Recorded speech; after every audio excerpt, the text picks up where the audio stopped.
Bonjour à tous et bienvenue sur Team Chronicles pour parler de la nouvelle update de la banlist Duel Commander qui vient de sortir par le comité. Et c'est un no change, pas de changement. Alors pourquoi c'est no change? Il y a des gens qui ont parlé du coup de ah tiens, Alioren n'est pas banni, Balance n'est pas banni, Ressources gaspillées n'est pas banni, Partner est toujours légal.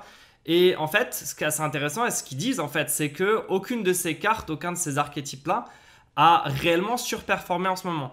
Alors il y a toujours le côté pas forcément très agréable de Balance par exemple ou de se faire tuer à la combo, mais aucun de ces decks n'est dominant, aucun de ces decks n'est surjoué, aucun de ces decks n'est surprésent en top 8 il y a la possibilité en fait de les contrer, de gagner face. Ils n'ont pas des match-ups qui sont surperformants, donc en fait il n'y a pas de problème en termes de metagame en tout cas. Il peut y avoir des frustrations du fait que on n'aime pas tel deck ou que tel deck n'est pas agréable à affronter, etc. Mais il n'y a pas de problème d'équilibrage qui ferait qu'un deck menace le format actuel. Un autre truc qui mentionne, c'est le fait qu'il y a eu quand même un petit vent de fraîcheur sur le format avec de nouveaux archétypes qui sont apparus. Et là, ils font typiquement du coup allusion aux nouveaux top 8 de decks comme Proche, comme Kefnet, Scarab God ou encore Ikra Shiliki Rayan. Et toujours du coup des decks comme Yuriko ou Sai qui sont présents, qui apportent aussi un peu de fraîcheur par rapport à l'année dernière. Ou des decks qui se rapprochent du top 8 comme Kiteron par exemple. Donc il y a pas mal de choses qui sont arrivées, pas mal de gens qui ont continué à builder des decks et à trouver de nouvelles approches du metagame. Donc le metagame n'est pas encore résolu, il y a encore énormément de decks qui sont joués, tout semble équilibré et tout semble quand même assez cool.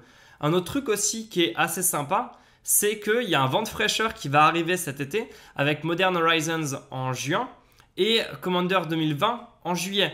Donc en fait, il y a encore énormément de choses qui vont se passer dans le format. Ce qui veut dire qu'avant de commencer à toucher à tout et à se dire ah tiens, on aimerait rectifier ça ou quoi, faut prendre des super pincettes, c'est pas le moment de changer quoi que ce soit. Il va y avoir des changements énormes au format qui vont arriver. Donc c'est pour ça qu'ils ont choisi de rien changer. Déjà parce que a priori, en termes de metagame et d'équilibrage, il n'y a pas de problème. En termes de fatigue des joueurs, au final, il y a encore beaucoup de choses qui se créent, beaucoup de nouveaux archétypes qui arrivent et qui vont arriver avec Modern Horizons et Commander, plus derrière l'extension qui va sortir vers septembre-octobre. Donc vraiment, il va se passer énormément de choses et c'est pour ça que ça sert à rien en fait de changer en ce moment. Voilà, c'était tout pour cette update. Ça va très vite vu que c'est un no change, qu'il n'y a pas de changement et qu'a priori on repart sur 3 mois à voir ce qui va se passer de super cool avec Modern Horizons et Commander 2020. Donc stay tuned, ça va être super. Allez, à ciao.